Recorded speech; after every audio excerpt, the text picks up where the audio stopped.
It started out when we had just moved here. We started tutoring people in English. We were living in Koreatown, and we saw that there was such a need. People wanted to learn English, so we were first volunteering through the library.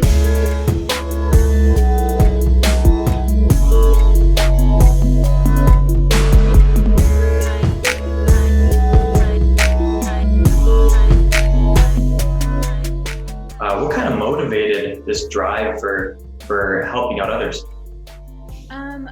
Great question. I think that starting, well, I realized that so many people have helped me in my life. I'm the product of so many people giving their time and talents and energy toward me.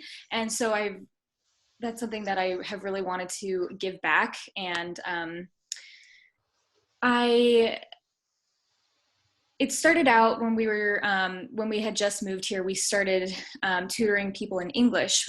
We were living in Koreatown, and we saw that there was such a need. People wanted to learn English, so we were first volunteering through the library.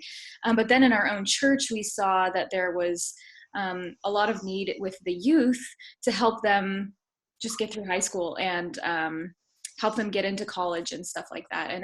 And we're doing such small things, we just go on Saturday for a couple of hours and help kids with their homework. But I like to think that it's helping them change their lives and giving them a path that leads them to university that will hopefully impact generations. And I realize that I have been given so much. And so it's a small thing that it's the least I can do to give back.